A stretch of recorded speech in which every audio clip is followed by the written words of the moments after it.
emerging as we suspected that it would. One more time, Muslims who are of the Salafi or the Wahhabi branch or sect of the faith have been taken for a ride. They were armed, they were trained, they were financed, and they were sent on this expedition, this fishing trip into northern Mali. They were portrayed as Islamic militants. In other words, the image of Islam which is being portrayed is one which should terrify the rest of the world. That if this kind of people were to take over the world, what great danger would there be for mankind? And when they had beaten their drums sufficiently, then a compliant president of Mali turned to France, as perhaps was prearranged. And France was able to intervene, and the white man came to save Africa. And so colonialism was turned on its head. And now Western civilization has been portrayed in a positive light for the rest of Africa.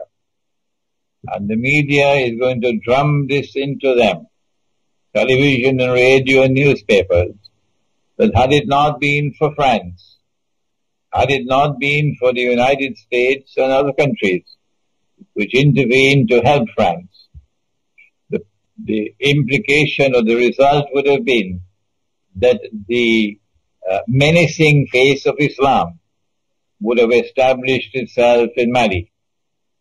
And that would have been a precursor for what would have come for many other countries in Africa. This kind of a portrayal of Islam is absolutely essential for Israel. If Israel is to wage the wars that I've been saying for so long, that Israel will have to wage, if Pax Judaica is to replace Pax America, Israel will want a casus bellum. Israel will want to be able to wage her great wars and yet portray herself and portray the Western world that will be supporting it, NATO, as defenders of freedom and saviors of mankind from an Islam which is menacing mankind. So it was a propaganda bonanza, what has occurred in northern Mali.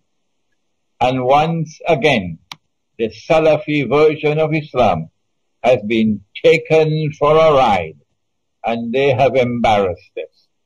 They are people who have eyes and yet do not see. They have ears and yet do not hear. Not all of them, but these who have been at work in Libya. And as a result of their work and the intervention of their friend NATO, now the Libyan government is gone and NATO is in control, essentially in control, in Libya. And they're doing the same thing. I call them Dajjal's warriors. They're doing the same thing in Syria. These are people who are being nurtured, they're being financed, they're being trained, they're being armed to act as guinea pigs, to fight NATO's war for NATO, and to advance the agenda that Israel is advancing, so that Israel can wage her wars tomorrow to save the world from Islam. That's my initial analysis of the events of northern Mali. The second thing that is important is that the war in northern Mali has already spilled over into Algeria. While Algeria has not been a model state, the government of Algeria has not been a model government. It has been complicit in many things, of which Pakistan is also complicit, and Egypt is also complicit, in renditions, for example. Yet the government of Algeria and the people of Algeria have shown themselves to have a certain kind of independence and a certain kind of originality of thinking. and they have not been camp followers of the Zionists. Not Algeria. And Algeria has been courageous enough to establish a friendly relationship with Iran. Algeria is taking a chance in doing this, pursuing this independent policy and not being a camp follower of the Zionists. And that is that she exposes herself to be targeted. And this is what's now happening. And I think many, many Algerians recognize that the next target is Algeria. But I am hopeful.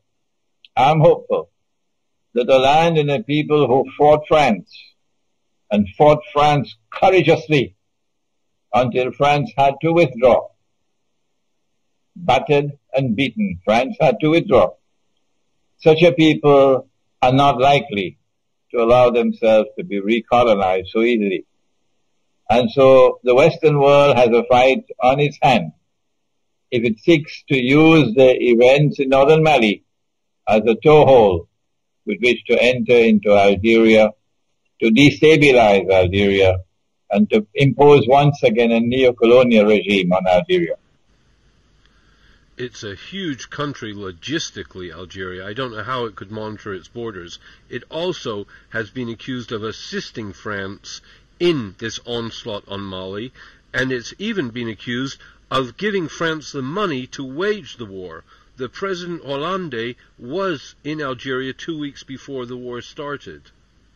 The manner in which the Algerian army, the Algerian armed forces, put down the armed hostage-taking in the south of Algeria meant it emphasized that they did not care how many had to die, but they were not going to allow themselves to be taken for a ride. That's a positive sign. The British and French and people were quite taken aback by the Algerian response in the way that they were not consulted. So it was indeed a mark of independence. They're a very difficult people, the Algerians. When I meet them face to face, they get very emotional, and they're a highly charged lot. But the West seems dedicated to destroying all tribes and culture and traditions, and Algeria is a target, therefore. That's a universal policy of the Gog and Magog world order, that they want to bring about one godless global melting pot. I saw it in New York. I saw everything being mixed together in one melting pot. And what they've been doing in New York, they want to do in the rest of the world. But that's the macro analysis. And you're right about that. But I say to you, Boris, that I am myself surprised that I get more emails from Algeria than from any other Arab country. I was educated in Islam in Pakistan and for 1 year in Egypt. I've never visited Algeria. I've lived in Pakistan for about 12 years. I've lived in Egypt for 1 year. I've never set foot in Algeria. And yet I seem to be gaining more and more popularity in Algeria. I was just interviewed by Algerie Patriotic, I think is the name of the journal, a long interview, and it's being